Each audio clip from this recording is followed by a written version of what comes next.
first day after, I quit it. Nice. But thank you. Hello. Hey, everyone, thank you. Hello. Is it working? Oh, The other one will work. no, it has to be green.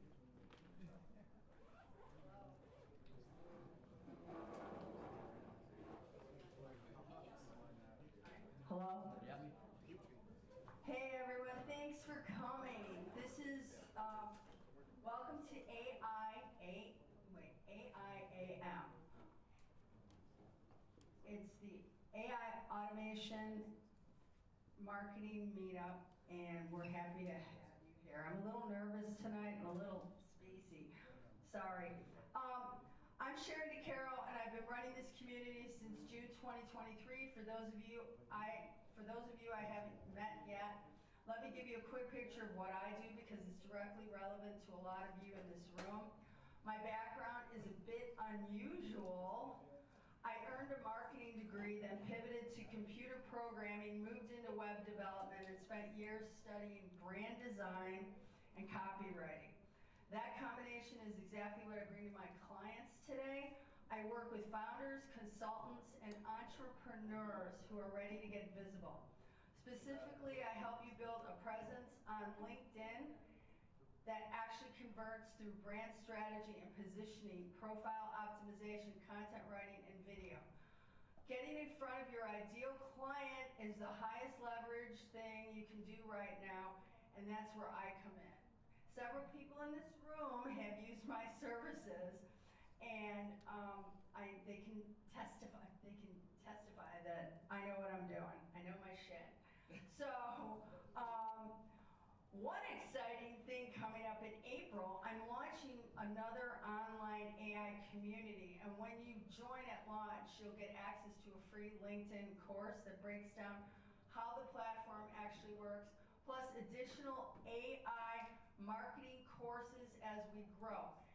If that's interesting to you, send me a DM on LinkedIn tonight.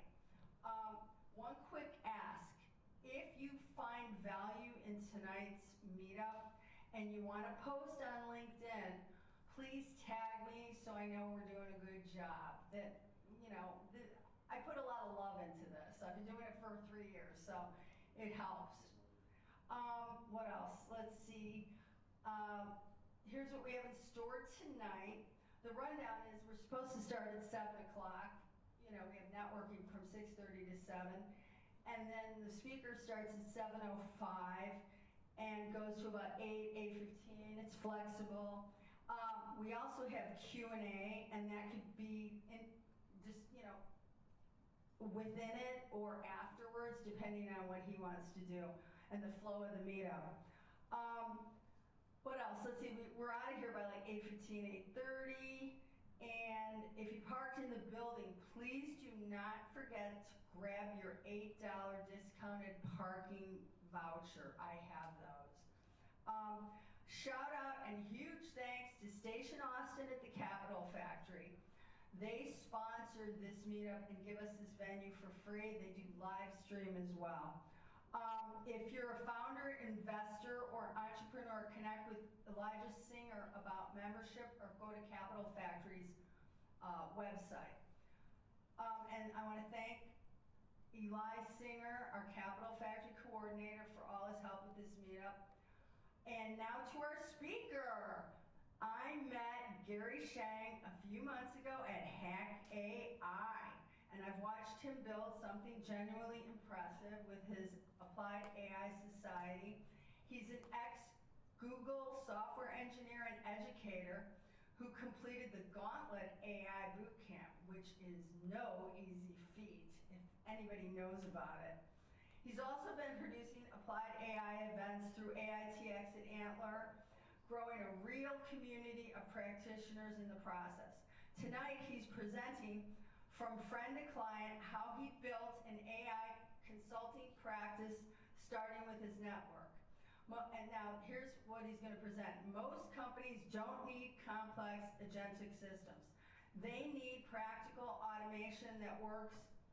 In this session, Gary shares how he moves from AI bootcamp graduate to paid consultant by starting with people in his existing network who trust him to solve real business problems. You'll learn how to spot automation opportunities during everyday conversations, scope a first small project, and turn one successful delivery into ongoing referrals. Whether you write code or not, this talk lays out a concrete path to generating revenue with applied AI. Without further ado, please help me welcome Gary Sheng.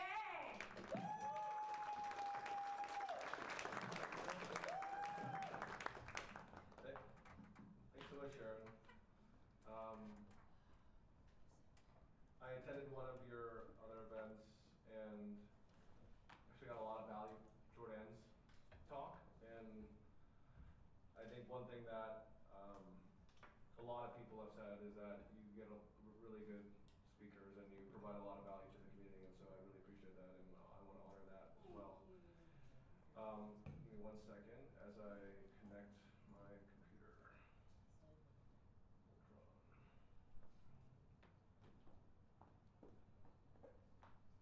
Y'all see this? Sweet. All right, so as Sharon mentioned, I want to talk about something very practical, and that's actually at the root of the Applied AI Society. I forget if I have a slide about this, but yeah, I just want to talk about how welcoming Austin has been.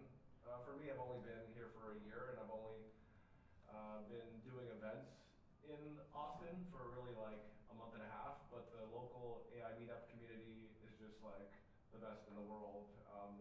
The energy, the level of collaboration is unmatched. And I think it's because we all realize that we're in this together in this really crazy time when jobs are being like wiped out. Like I think we all saw, how many saw what Jack Dorsey did recently? Right? I'm sure like, what? How many, so Jack Dorsey laid off 40% of his staff, right?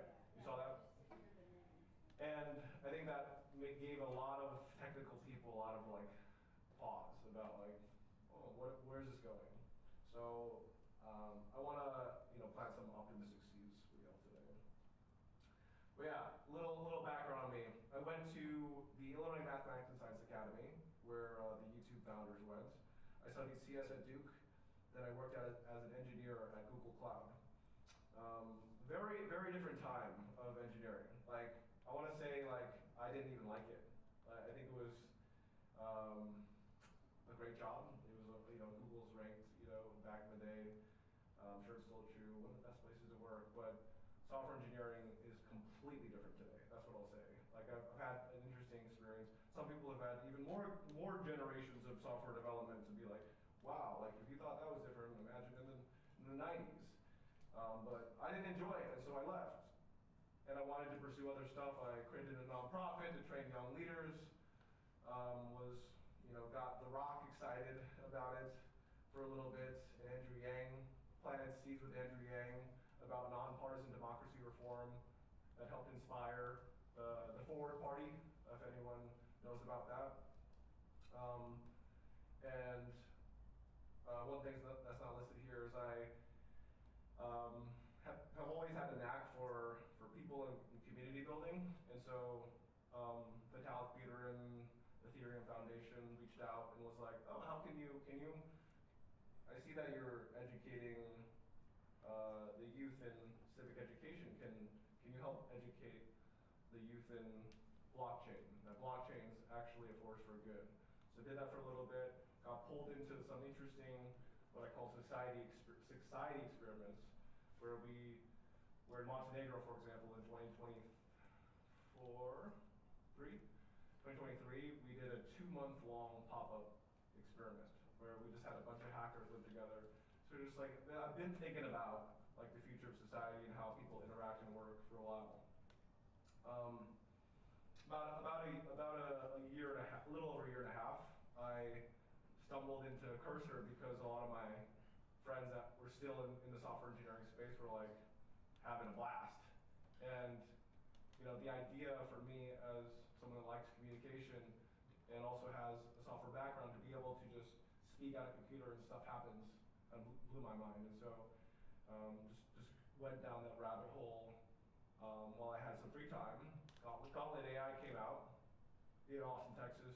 It was then a 3-month boot camp where you just like, let's vibe code all day. And then there were some certain companies that were willing to basically fund that program in exchange to get the talent that was smart and willing to just go all in on these tools. So there's a lesson there if that companies really want to know that you're all in on these tools and at the bleeding edge. Kind of a wannabe philosopher a little bit, and I met an AI, open source AI pioneer, Travis Oliphant, he's an actual philosopher, I would say, and we just talked about where things are inevitably going, and with the job loss, with the meaning crisis that we're facing, like people talk a lot about how AI is going to change the nature of our work. That's pretty obvious. But it's also because we've designed a society where, that's a different topic, but real quick, we've designed a society where our toil, our labor, our per unit hours is what we value, or how we value ourselves. That once we have machines that are so good at so much of what we used to do, it's creating a meaning crisis. And so it's so important to us. Like the real reason why I'm doing this is I'm very worried about millions of young men that don't have jobs and don't have hope. Do we want to even know what that world looks like? Where they're going to resort to? I know I see some recent grads here. Like, imagine how you would feel. Well, you know people that are feeling hopeless, and it's very scary. So yeah, applied AI society is really the convergence of everything I've been building towards, the intersection of engineering, education, and doing good for the world. So that's a little background and why I really, really want to help people just make sense of this moment. It's really important. So one of the key ideas to understand is that there's a massive implementation gap. Everyone wants AI, or at least their boss wants AI, and almost nobody can execute. So 88% of companies are probably just using ChatGPT regularly, 23% have scaled it, and a lot of different research organizations are like, there's trillions of dollars on the table if you can actually help people integrate.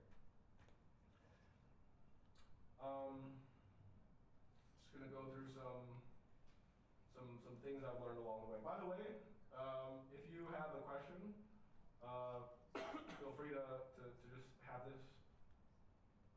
Feel free to scan this. There's also a little QR code there as well. And then we can just go through questions midway or after. One mistake that I see people make is that they try to start their journey making money in this like new weird economy by trying to cold pitch strangers. Had a good conversation with this young gentleman, Dimitri over here, who his first client, well, was someone that he trusted and the client trusted, and it's his mom. Right? I'll elaborate on that. She has a medical practice, and he grew up surrounded by that information. He was very well contexted into that space, and so he could help his mom, and then he could start helping other people with that case study, right?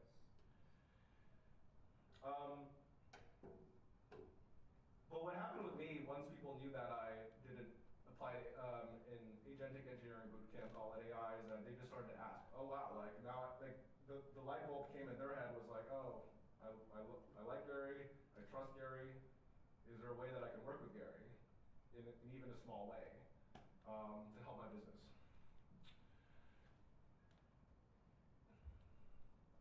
So after talking to your friend business,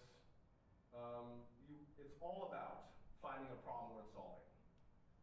And by the way, like, I'm a little bit oversimplifying, but with someone you trust, you're willing to like admit where your business is struggling or what sucks, right? And so that's a big part of why trust is so helpful. But as you're trying to be like an applied AI consultant, let's say, it's so important just to not try to boil the ocean and try to like imagine that you have to like completely transform their company. Seasoned people like the gentleman over there, Jack, his team is all about finding a specific high-value pilot that then you have one problem, clear deliverable, where you know what the success is, and then you build momentum with that relationship from there. And of course, you can then use that as case study for other people to get other clients. What happens when you deliver? They want more. Because they have 10 other problems that you can solve. You can kind of chip away at it.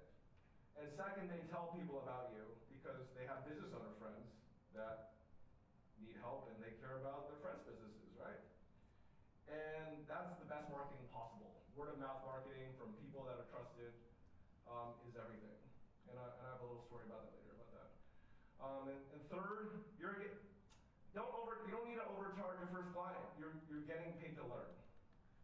You're getting paid to learn, and that's such a beautiful thing. And there's all sorts of frameworks for pricing, which are in a playbook on the docs.appliedAIsociety.org. Big part of what Applied AI Society is trying to do is just like aggregate a lot of emerging insight, best practices on how to make money in the Applied AI economy. All right. So let me show you what this looks like in practice. This is a real example. I just didn't put the actual name. So, client A of mine is a high-volume media company with multiple brands, billions of impressions on YouTube, on Facebook primarily, but they've gone almost 1 million subscribers on YouTube in like about a year. I built them more than 3 tools, but 3 tools that now they use every day religiously. One is a meme generator that we iterated on together until it fit perfectly into their workflow. Another one is a video reformatter that turns an X video into an Instagram reel in one tap of just pasting in the X video. They find a lot of success in repurposing content. And then an image stylizer, right, based on Nano Banana that transforms any photo into their particular brand aesthetic. That stylizer was a game changer. It created a visual identity that would have been impossibly expensive to produce manually, because it's like this like courtroom, you know, like the style of like courtroom drawings. Like for them, that it's like, oh, it's just stood out so much, and now like their audience is just eating this up. Client B is a and actually let me talk a little bit more about Client A. Client A is a old friend. We did some media stuff together in a past life of mine. We just stayed friends, right? And we kept in touch. And we've been through some stuff together. He knows that I care about his well-being, and so like we didn't even really worry about the contract that much. Like we are in talks about, you know, a deeper engagement, but to start off, it's just good to not overcomplicate it. Client B is a podcast content strategist, some of the biggest podcasts in the world, including some of the top 10 in the world. Same approach. I sat with him, understood his daily workflow, and built tools that remove production friction. And the progression is always the same. You first automate, well, and then here's a framework here. First, you automate what they already do to the quality bar that meets what they manually do. So there's no compromises. That's the ideal. Sometimes you're like, 97% of the way there, 95%. You can make that calculated risk if it's like super time saving. But like the ideal is it's no trade-off. So it doesn't look sloppy, right? And then like, okay, what happens?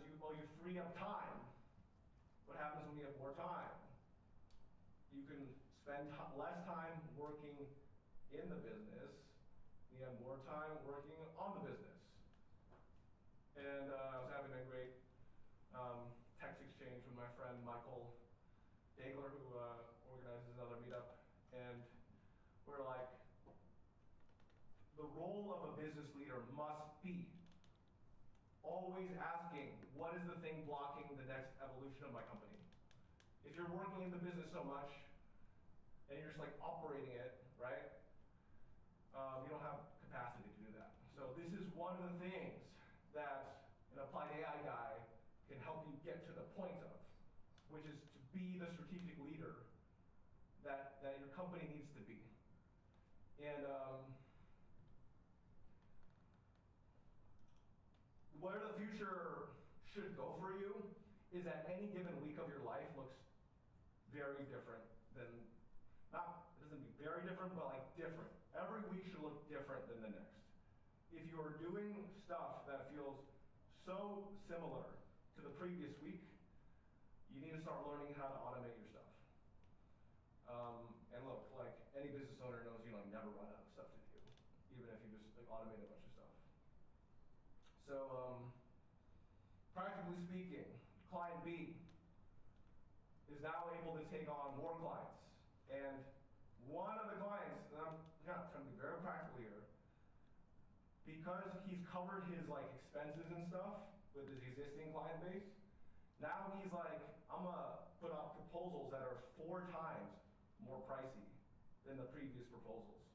Because even if they say no, I'm still covered on my expenses, right? And so you get out of this like survival mindset if you work with the right applied AI guy. So yeah, both clients want to go deeper and deeper. One of them wants me to bring me on as like a co-CEO. I didn't pitch that. I'm just letting the results speak for themselves and delivering, or letting my work deliver every day for them. But it all started with a foundation of trust. So yeah, trust leads to the pilot. The pilot delivers results. Results earn referrals. Referrals bring new trusted relationships, and you repeat. I almost like I barely talk about my consulting practice online. I talk about Applied AI Society. So thank you, Sharon, for this is my debut.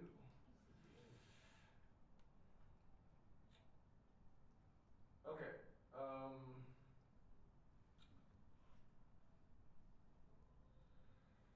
So I'm typing on a poll right now. What is a proven way? I'll show the QR code first. Proven way that you've seen, or actually I'm gonna say what. What tools are you using for use cases? Oh yeah, I need to. Can we ignore that? Oh, it's already asked? It's already there. Okay, great.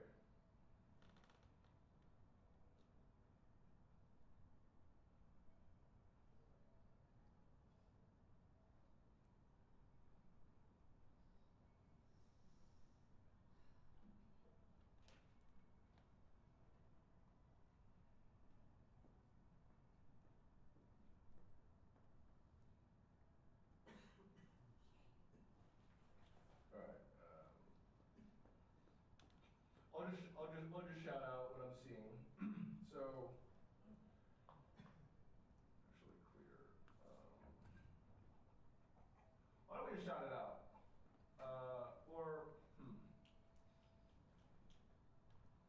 Yeah. Anyone have an idea of how they want to make money in this new economy, but hasn't gone out yet? But like they have a hunch that they can do it. What is it? Sorry, I was going to ask a question. Okay. Yeah, go ahead. For the, I'm a little, I started learning AI like a month ago. I have a background in software. Yeah. But what's your opinion on like, do you see changes happening with like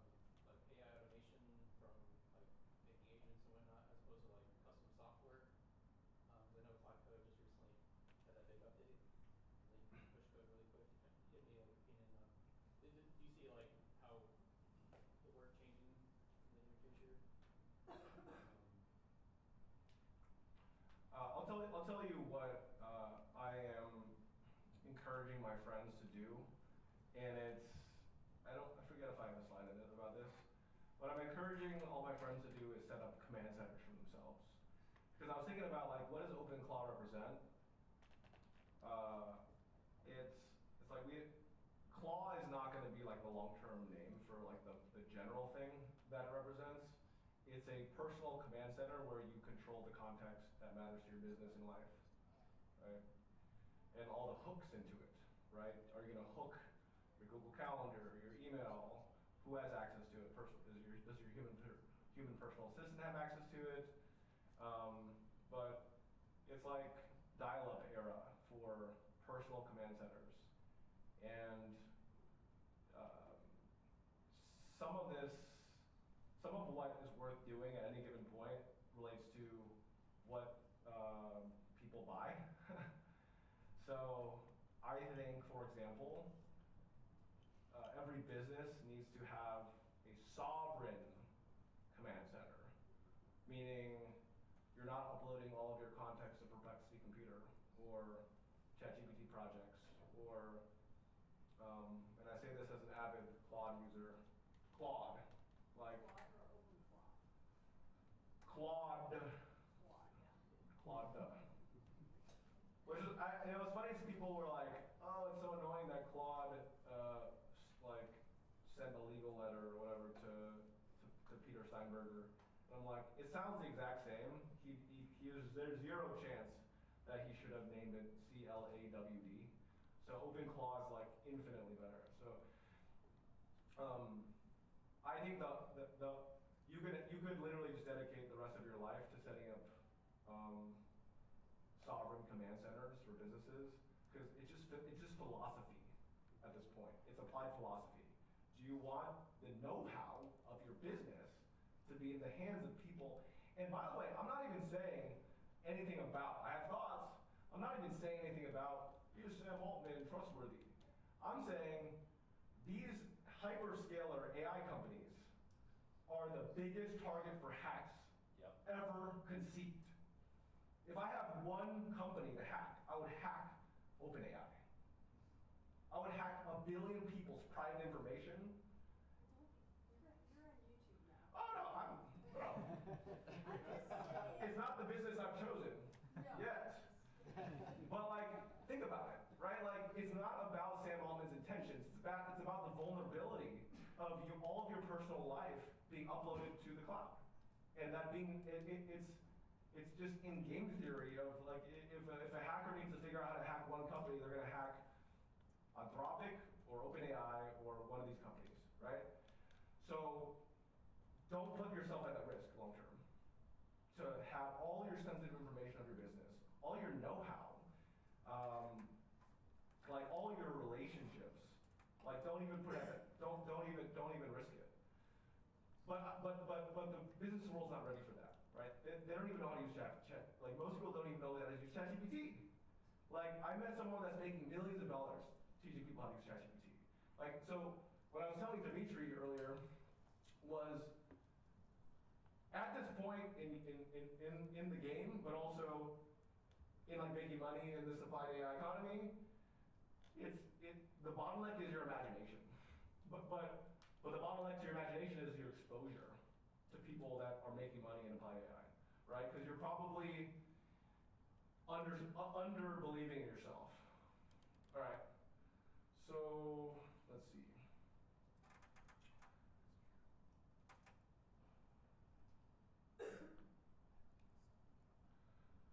Let's talk about tools for a second. What tools are you using for these use cases? I use Claude Code as my primary driver for software engineering. I gotta interrupt you. Yeah. Okay, Claude was down the other night for like all day. So All day?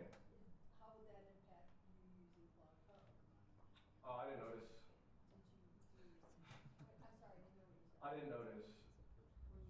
It goes down like for like 10 minutes at it sometimes. No, it was down for the whole day.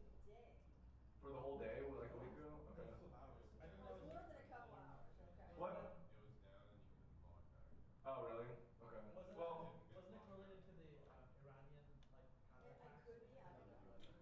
Well, I mean, oh, I mean, you're making the case for why command centers should not be dependent on Anthropic. So I completely agree. They're especially if these hyperscalers are powering the military. Yeah, they're literally military targets. Data centers are military targets. So there's a lot of benefit of like keeping the digital part of your livelihood protected. I use Whisperflow to like not have to type much. And all these tools have their like open source, like none of your data goes to the cloud alternatives. The convenience versus privacy trade-off is always there. I use Vercel a lot for deploying basic applications, Railway for other kinds of applications.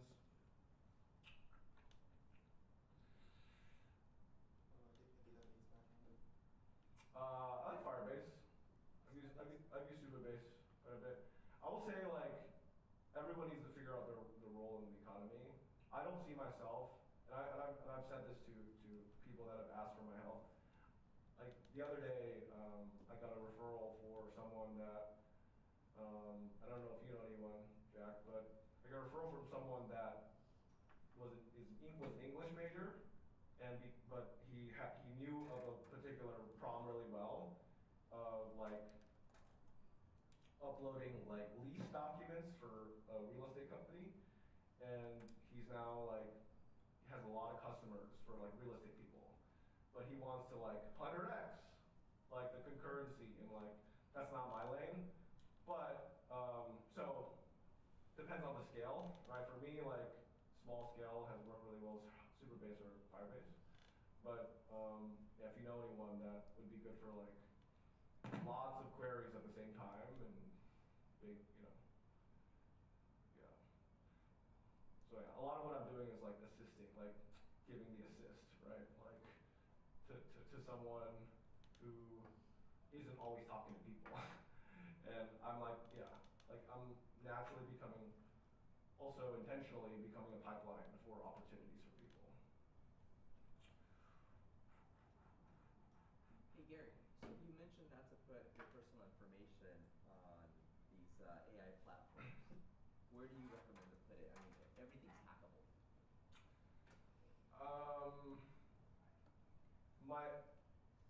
My point is that you become part of the hacking bounty.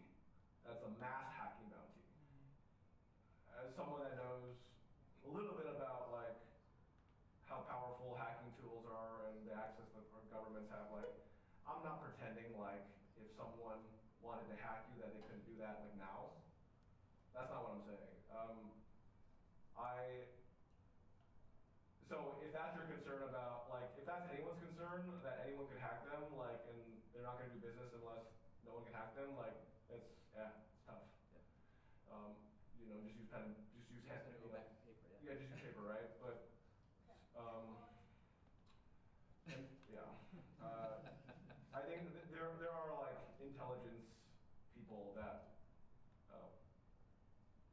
do this for a living, like, with Faraday bags and all kinds of stuff that is beyond me, but it's almost just like I want to plant that seed for you. Are you building custom? Let me see what else I have. I think I have a few more slides, and I'll get back to the questions.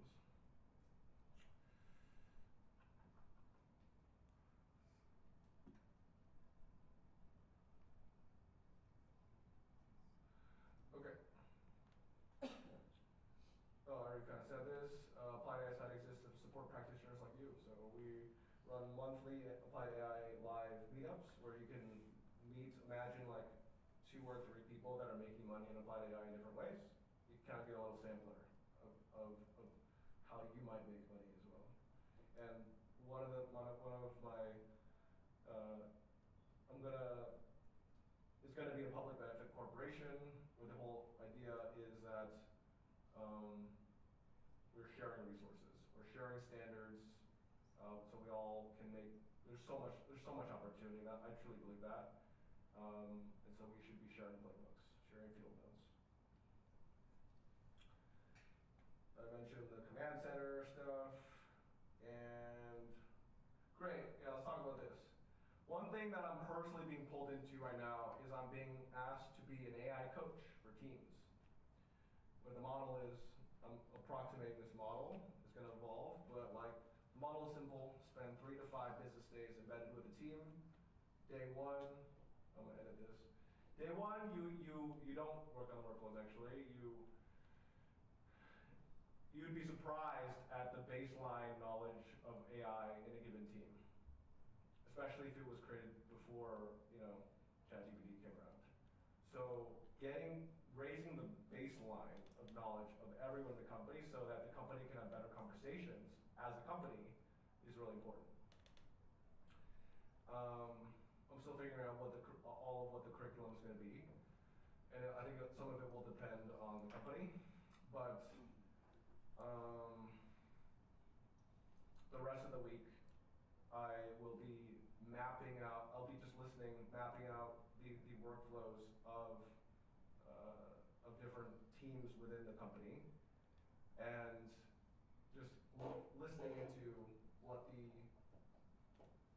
greatest pain points that I kind of intuit are opportunities for custom tooling, or even just like, hey, here's how to use Claude Code better. And by the way, I think like everyone should be using Claude Code, or something like that. Kind of using it as like a generic term, like agentic tools that initially started as coding tools, but are just workflow super speeder uppers for daily use.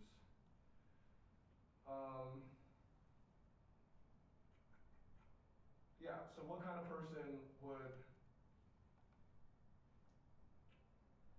thrive in this kind of role? Someone who's trustworthy, patient, great at teaching non-technical people, and genuinely has a heart for people. Yeah, I made up this term today. I kept hearing the word enablement. We're not looking for implementation, we're looking for enablement. I was like, interesting. And that's also at the level that I can scale a lot better than, there's always just trade-offs in these different roles. Like, you build a tool for someone, you should think about getting paid for maintaining that tool. But that is still an emotional burden, at least for me. So I didn't want to be doing that anymore, because I get personally invested in the things that I create. So the things that I do want to get emotionally excited about, let's say, is people feeling more hope in the future for their careers and more curious, right? And being part of a community that's just sharing how to like level up. Alright, okay. Anything. Alright, I added too many QR codes here. Okay, that's just the questions thing. Scan the middle one for Applied AI Live number 3. That's on March 26th. We're going to be talking about OpenClaw for businesses, how to make money, setting up OpenClaws for businesses. We have a guy that has been doing that just almost full time, right? My joke is that people are going to be looking to hire people with 3 years of OpenClaw experience soon. It's been around for a while. Jordan. Jordan. Oh, Jordan. He's Yeah. been doing OpenClaw? It's a joke that people ask for more experience than the technology has existed. There is a guy in town who's set up But he's been doing it for like intensely for the last month.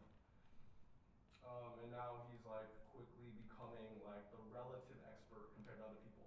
You see how that works? Like you lock in, like, and you do a good job. You're even if you weren't like a software engineer for like many years, you can be seen as at least a serious considered choice, right? Let's see. Maybe we'll go through some more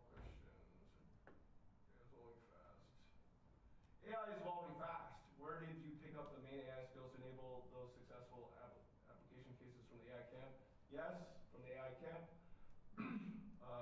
Like I had a software engineering background as well, and I also just played with Cursor a ton before I started the camp as well, and I continue to just love it, right? I think it's,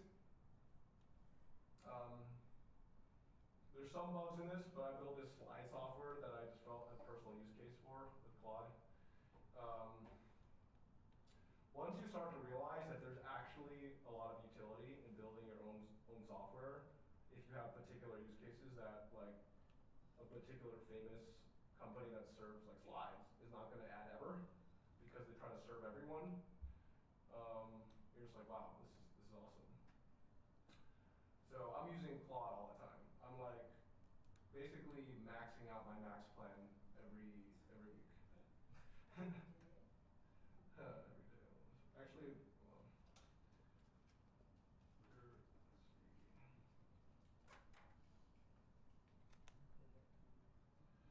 All right, this is a good one. Are you building custom standalone tools, or are you building integrations into pre-existing software that they're using?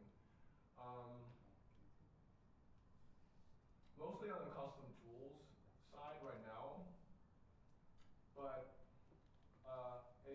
a business problem that I keep hearing again and again is that my existing CRM needs to integrate with Airtable better, which needs to integrate with this something else. I forget what it is. But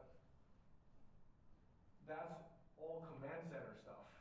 That's why I'm like, yeah, the central to your business's success are the relationships and your dossiers on your different customers and the products that they bought, etc., as well as like your know-how, your processes, like your taste. So there's going to be great products in the command center ecosystem forever and moving forward. But in this transitionary period, I think it's, yeah, there's some Zapier-esque workflow, make.com workflow automation stuff that's going to be, yeah, you can sell those kinds of services.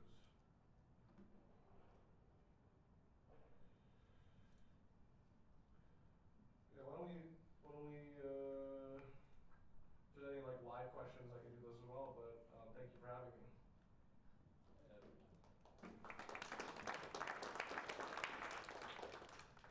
Question. Yep. For the slides, is there a way to get that from you on this presentation? I could, is it open source? I think I can easily make it open source. What would be the next step to get that? Oh, you're talking about these particular slides or the Yeah, song? yeah, these Oh, yeah, okay. I presentation. misinterpreted. Yeah. I will coordinate with you. Yeah, and I can post it on Meetup or whatever. Yep. Just coordinate. Sure. We'll talk. That's no problem. Okay.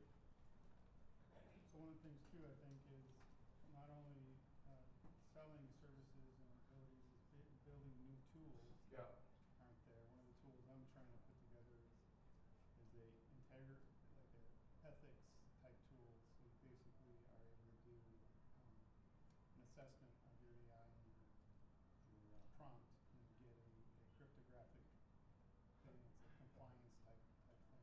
Mm. It tells you whether it lies, cheats, steal, or does harm. And there's other levels up to operational excellence, so you could specifically do an assessment for that particular thing that you're working, your company's doing. So I think there's other tools that people are going to be building that will help this whole process. For sure. I think, so the main two audiences that Applied AI Society serves is first the practitioners, like including new grads that are like, there's no jobs, so like let's create our own jobs. I have a lot of love for those people. And then business owners that want to apply, want to level up their operations, etc. And then there's tool makers that are going to really benefit the implementation, etc. for this. So there's a lot of opportunity to create tools that solve common challenges in implementation, etc. Right? Have you implemented this at all in any company, or just you're still looking? I'm looking for my first customer. Cool. It's there. So. Great. So two questions. The first question is like, what's a great forum to like show off tools that you're building and The second question is, how do you get involved in some of the community that you're building? Like, I'll go to the website for sure, but I'm just curious. How to get involved? How would you like to get involved? Let's talk it out. All of the above, whatever. Yeah, great. There's a contribute page on appliedaistudy.org/contribute. So that'd be great if you just filled that out. One thing I'm looking for is chapter leaders in different cities. Not that I have like a mandate to scale. Like it's that I think that this could be really useful to. Like, was this useful? Did you learn something today about how you can make some money in this new economy? So I think that people that are making money in this new economy in every city, that like people that don't find it that difficult to host events, like they should be doing this. And I was talking to Dimitri here, like you're normally based in San Antonio? So I'm based in Austin. Oh, based in Austin now, okay. Well, you can help me with Austin stuff then, maybe. Sounds good. Yeah. But every city needs this, and they don't. Yeah. Like once you experience, that's the thought. Once you experience, you're like, oh, this makes so much sense. That like there's going to be a multi-trillion-dollar like new economy as an old economy decays, right? And who's building the tools to support businesses transitioning to the new world? How much time do you think in this early evolution AI era before the large big tech subsides all the business, where the compute is going to be so low for any user that they don't even have to have an AI consultant, but rather log into Claude, input their prompt, and their task is already on hand? So let's talk. Well, how long until that What moment? kind of timeline do you find to be true? Let's get philosophical. I think it moves at the speed of trust, and like I think everyone, like, okay, let's be real. Most people are so scared of the terminal that they're. I say both things are true. I think everyone should use Cloud Code. I think most people won't, no matter how powerful it is, unless they have Dimitri walking them through it in person. So it moves at the speed of trust and people hosting those in-person workshops. It's actually why Station Austin is exploring organizing applied AI office hours for business owners during the open co-work on Tuesdays. So figure it out. But from my experience, it's also like human psychology. It's like it's nerve-wracking to admit that you don't know something, but so just to have like a place that you can go to like ask your dumb questions and get onboarded to these tools. Sure. It's very important. Another bottleneck is that like Claude Code is only as good as the context, or just using Claude Code with an asterisk. What is provided. Yes. These agentic tools are only so good as the context that you provide it, including like your goals and like the current status of your projects, etc. So you can see why I'm like the let me go back to the slide. You can see why I'm like AI enablement coach is like the big opportunity right now because no one like to even understand what Claude Code even means, you have to understand what context means. Then you have to understand like, oh, we've always been applying intelligence that has context to problems and whatever, right? Also, what is good leadership? Providing good context for your staff so you're not micromanaging them, right? Oh, that makes sense. So it's an education problem, and like, so the tools are already there to be able to do a lot of what you talked about, like, oh, that far-off vision where people can just do a bunch of stuff. And it's not even that expensive right now, even though it's going to be way cheaper in like 2 years, like compute, hopefully. Thanks to my brothers in China. Shout out.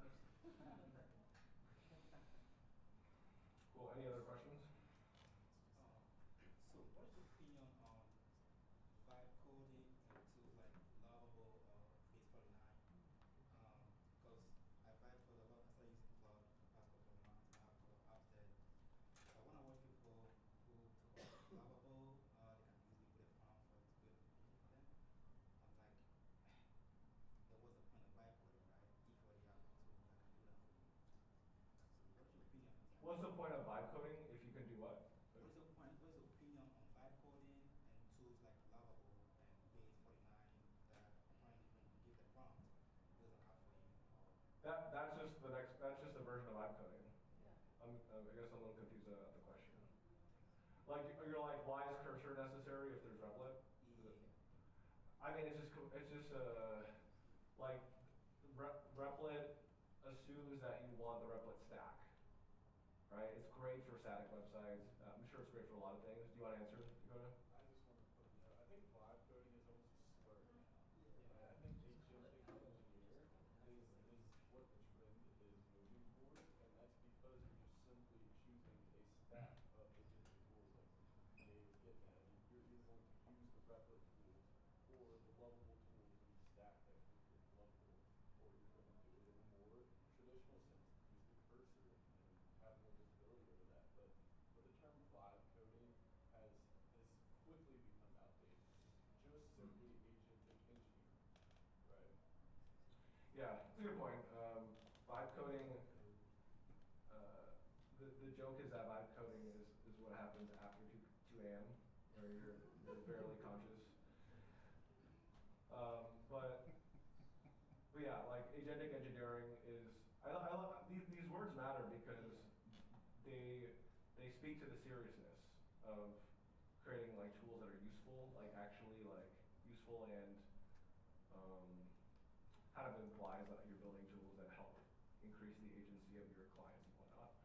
My general thoughts, I don't know if you're asking about this, is like what's the utility of vibe code, like random apps that people are building? Mostly nothing, but it's good practice. So don't underestimate that practice. And even if you create a tool just for yourself, that you actually use, by the way. I tell people it's oh, cool. You created an app for someone else that no one uses, including yourself. Like, if you can create an app that you use yourself religiously without forcing it, right? You're just like, oh, it's natural to use this because this works. Then that's a signal of a product that you can sell to other people. So. This is related. So my question is when I think of Claude Code and vibe coding, I think of bringing cursor into it. What are your thoughts on that? Because that's how I've seen it done or used, and it works. It seems to integrate better with cursor. So that's actually something that I often do. I might be switching off because of Jack for CMux. But the reason why I have used cursor with Claude Code is because I can see the file system. Right. Yeah, so I use cursor. I love it. I mean, there are Oh, other you ways use to it do unlovable? No, I just love cursor. yeah, you can use VS Code, you can use other things, but And if I may ask a question, but also point out a flaw, it comes down to your code or your costs. And how much of a finished product are you going to put in versus are you starting at the beginning? Because if you're going to do, let's say this example, cursor into Claude from the ground up, your costs are going to be 3 to 10 times to 20 times higher right out of the gate by the end product versus having some of it already built elsewhere. You prompted it elsewhere, you built it elsewhere, and now you've got the bits and pieces, like you said, you've already established, and then maybe go into that. So that's where I want to maybe put together maybe a bit more of a plan, because as with any business, step one should be go make money before you go to do anything else. Make sure you're profitable.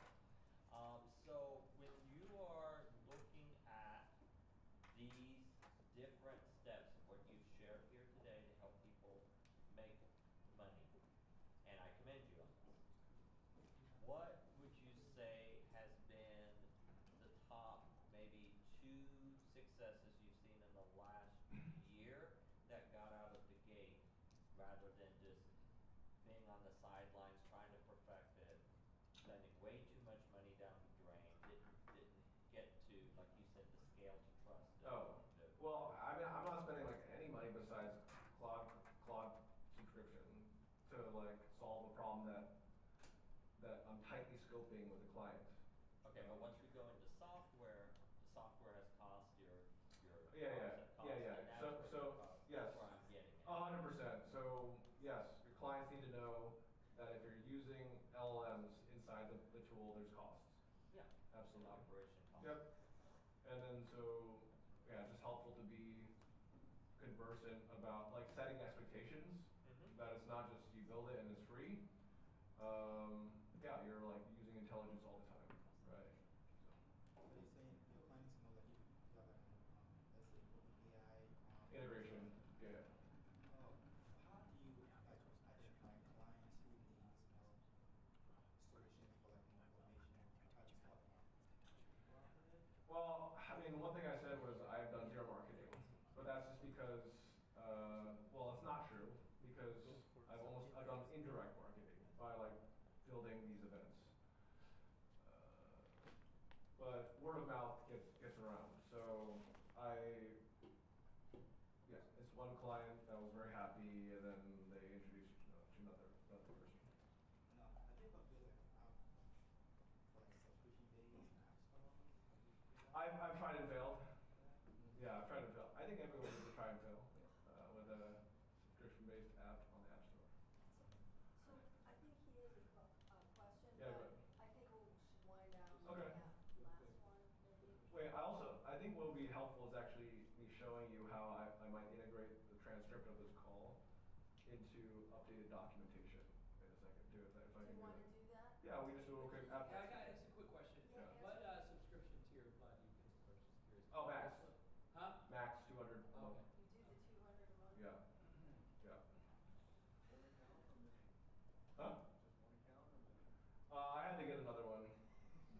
But I canceled it after the first month because in case I don't need it, but I may need it. We'll see. I like. All right, so show us what you're going to show us. Yes. So I have a I'll just tell you like I have this one design pattern that I wrote about. It's called the meta repo. And it's beyond this specific talk, but I basically want my Claude code to have access to everything that's relevant to the success of Applied AI Society. I have a meta repo for different projects, by the way, that I work on. And I have a I have one client that I have a meta repo with like 8 repositories inside it because they're like, oh, what if we do this? What if we do this? And it's very helpful to have like one of the repos within the meta repo to have like all the style guidelines, brand guidelines, if it's public facing. But so I created, I use Claude Code to like iterate on these slides. And what I'm gonna do is paste this into me like whisper on. There we go. Hey, I just wrapped up this presentation, and I actually just want you to update our public documentation so that everyone can benefit from the things I shared, in case it's not already there. Yeah, because we have to start closing down the room. And Yep. people are gonna want Yep, I'm just gonna kick this off, and once it's done, it'll be done. But my whole philosophy around like we want the tools and the knowledge to be a jetpack for like almost like an Iron Man suit for the applied AI practitioners today. And so if I'm constantly sensing into like what are actually the best tools and like CMAX and et cetera. And I'm also like model practitioners, like Jordan, like is a great example of a practitioner that's making money at helping people set up open clause. Jack is a model practitioner in agentic go-to-market consulting as well as tool building, right? And by the way, if you do a successful client project or multiple on a same sort of problem area, like finding your ideal customer and finding more of those, right? Logically you're like, first, how do you make my job easier for the next client? Guess what? That's the beginning of the product over time. So. Anyways, don't need to bore you with it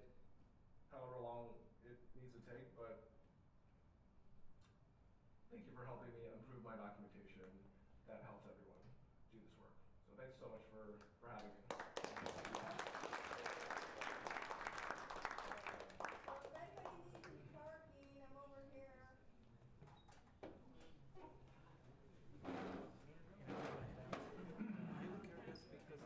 using this one. Is this document, this is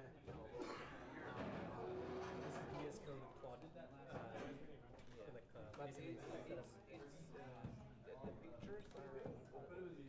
pictures are, can you also pictures there?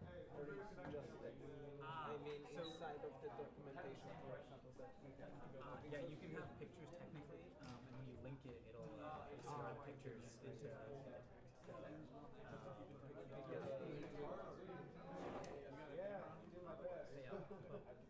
no, you can have pictures because sometimes I'll use this. I'll use like the Gemini CLI, which you just like upload like pictures, and it can like do whatever. Or you can upload text and say like, hey, generate a picture for us. And it'll just output the picture somewhere. The challenge with like using it to generate pictures is it generates a picture and you're like you can't really like chat back and forth to like make your picture better. So I use it just kind of like in the normal UI. Yeah, but I know for the database, you know, we have all the procedures in the company for prepared those are your notebook already. Yeah. So yeah, like every there's a question, there are some screenshots. Yeah. And once you have the answer in the documentation, it brings you also to the screenshots to the solution. Right.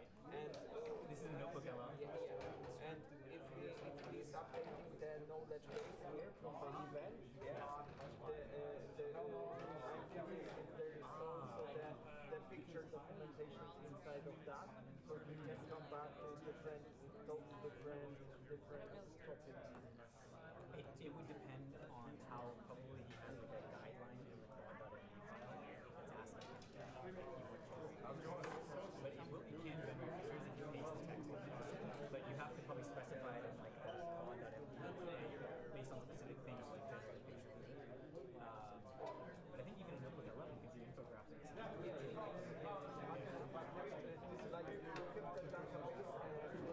the company, for example, new employees asking direct to the screenshot, for example, like generating picture, you know, and when you have database with all the information, you are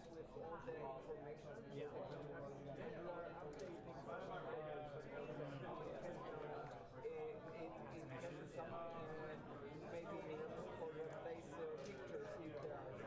What I do actually is I use Meetup Format. You can technically push this into your workspace. It will have like all the notes as well as the graphics and so you can connect this to like the Google CLI and then push it directly. So this is like, I don't know, maybe like a Google Doc or something. And then I'm sure your notebook allows if you just go to the click that to try, and then that should be able to because I think the Google Workspace, they release like a new CLI on Google Workspace, and so you can basically do anything programmatically with Google Workspace. So you can connect from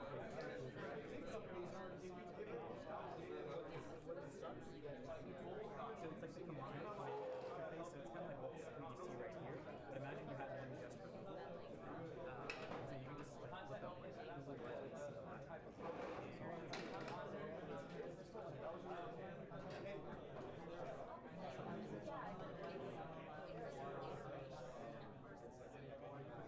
using a GitHub link, but you can download it as like a skill or a plugin thing. And then from there you can basically do anything.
them an ACP score as it enriches. It sends them an email right away. That email is generated based on the actions they've taken. What kind of action? So if they like sign up for a webinar, it'll like reference the webinar, and then it'll pull information on the company and the person and like customize the email based on the knowledge and send it. And that whole process takes like 5 seconds. Like But do you use Zapier or no. So what we use is we use the HubSpot CLI backend. So when the person it works on you can use anything. I was just doing a demo, and HubSpot's free compared to Salesforce, so I was messing with it. But if the CRM has an API or a CLI, you can connect it to an agent. And when you do that enrichment, you create a software like enriches the content, writes emails, and then resends send email. It's called resend. Yeah. So if you look at like Y Combinator, companies that they're funding, you can even small with their CRM. It's almost like all your CRM is like a pretty cool company. They build like email. So you're managing all of those now. That's what I want to connect my whole platform to. I really see that. Yeah, exactly. And then what I've been doing is just like cold calls and like LinkedIn is still like, you know, I don't want to spam it because like LinkedIn is very strict for how much like opportunity to reach. So I usually just add people and then cold calls, I can just call on my phone. I might get a good reward for a lot of outbound calls.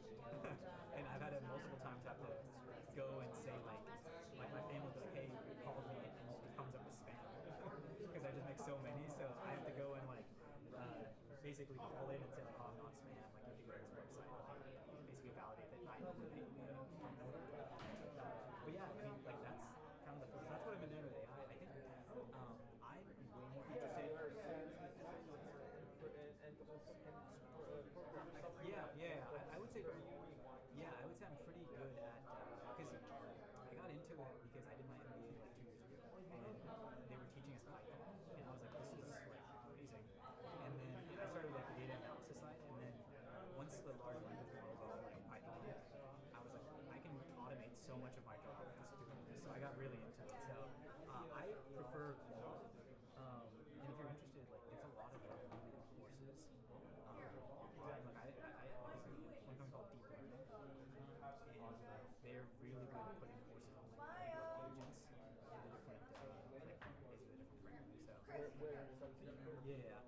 yeah. Well, actually, Claude also has that. Anthropic just released it, but this is the website I recommend just because the guy is like very good. Deep Learning.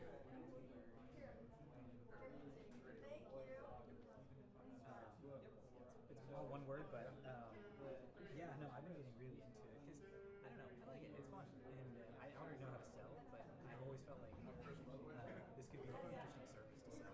But are in this company you are working for the company or this is your company? I work full time for one company that's in the AI space, and then I consult for 2 companies as part of like my own company, essentially. But my goal this year is like I want to go more full time in the companies. My fiance and I like we like to travel, and the sales job I have, I need to travel 1 week every month to San Francisco because that's where my clients are. And it was fun for the first like 4 years. Now I really am tired of getting on site every single month and like basically living at an airport in a hotel. And so I want to do something that's more like digital native or like and AI has been really interesting.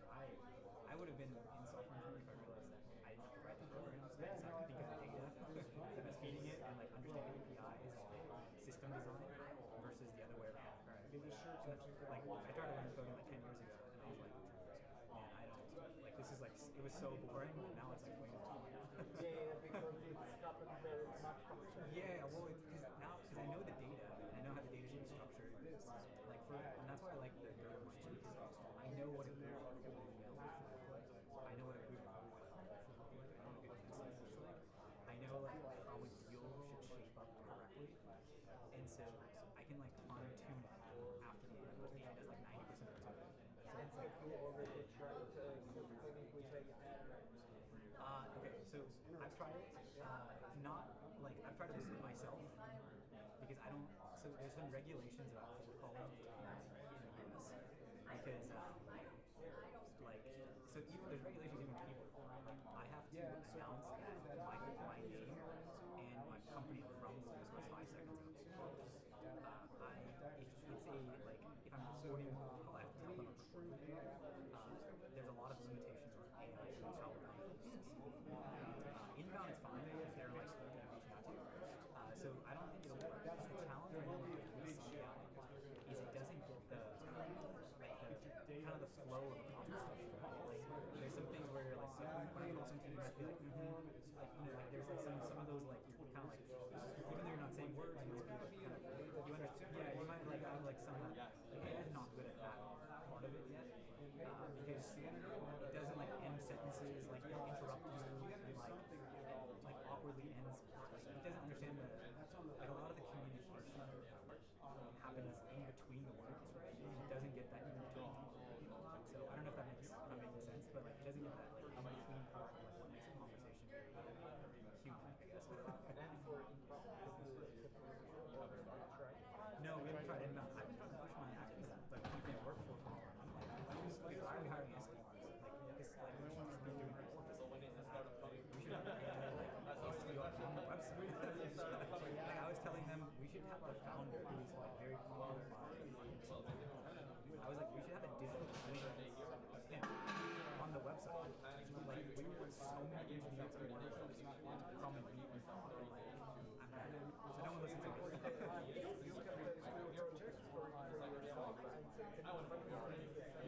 no, a company's doing something completely different. So the company sells distributed computing trained AI models. So we sell to machine learning engineers. And so what those engineers are not using OpenAI. They're taking their own models and they're training it on their data. So they're building their own models. So like I have Pinterest, I have Visa, I've got Instacart, there's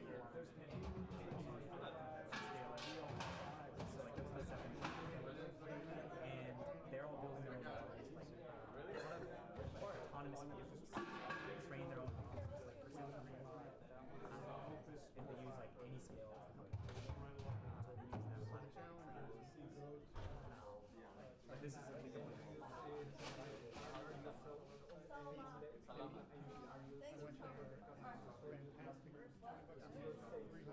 yeah, so I get so I have 7 existing customers and I'm net new. So I prospect into them as like cold business and then I got 7 that I grow. So I have like the 7 buy something, the 35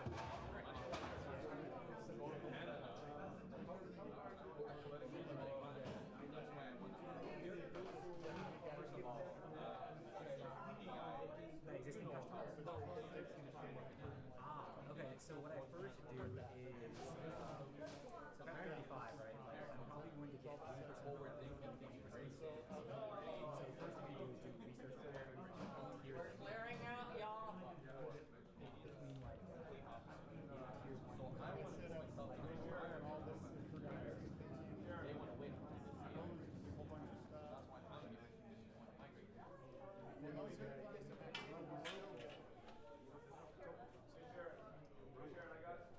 Now making these more advanced because that was the thing that you have to have. I'd like to buy a server with a bunch of GPUs or an X studio, 2 next to her.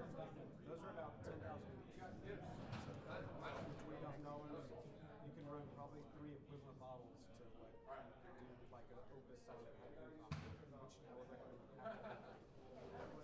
You need the brain, you need like the worker, and you need the indexer. If this newest release from the GLM is that GLM 5? No, it's the Quinn. The Quinn 3.5.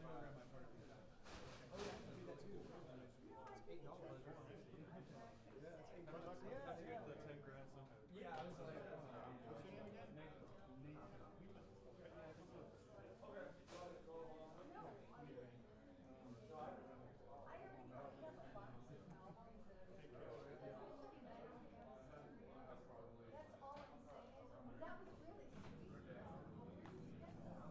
One of my friends is like the lead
ask about a tweet.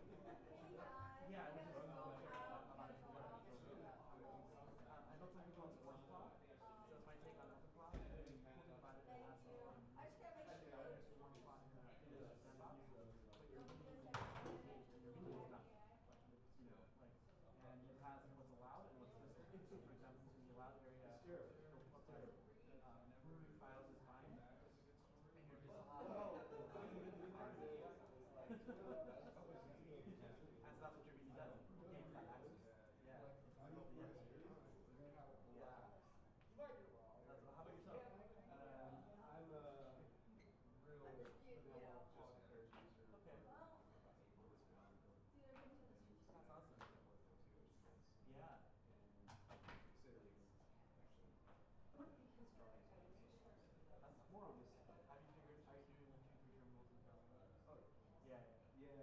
The only thing I haven't done, and I've actually said, I'm glad you said it because I wanted to do this for about a month now, is to use TensorFlow and just type and talk. You just talk? Yeah. I want to start doing this. That's awesome. Okay, have you noticed that like a terminal window can take up 8 gigabytes of RAM? Because it's like, okay, so how do you get around it? Do you have 64 gigabytes of RAM? Yeah. I know that. I knew it. Okay, so here's what I did. I actually created my own terminal called Never Stop, and so the fact is that so it actually writes the messages and then it pulls up. That's what web pages do. No terminal does that. PowerShell is the closest. Then also it allows you to launch and copy a workspace to a remote computer to use it around. So I have that. Yeah. So you'll never need that. No, It's like you have 8 terminals. Yeah, no problem. Yeah, no problem. That's a $5,000 computer. Yeah, well, that's what I was just talking to you. I'm interested in. Very, very interested to see. I was really one of your running local Mac Studios, not people servers just use it. Yeah.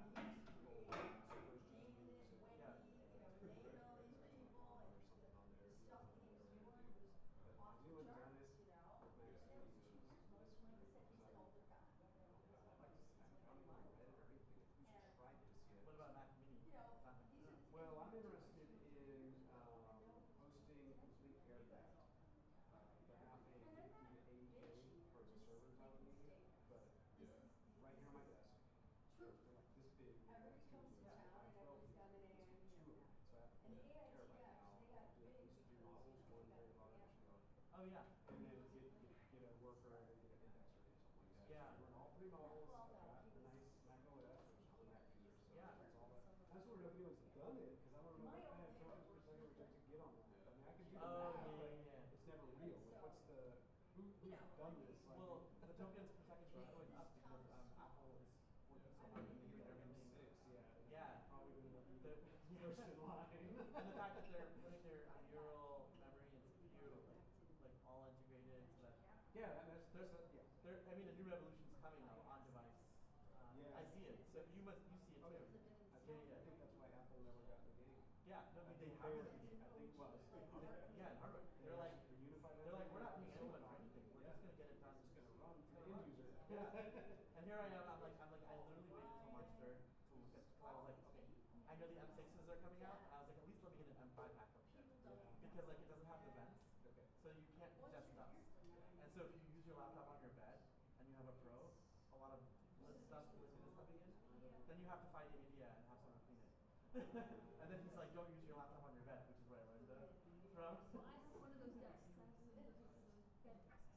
Oh, yeah. Because it gets too warm as But well. you can't like fly in a dime with that.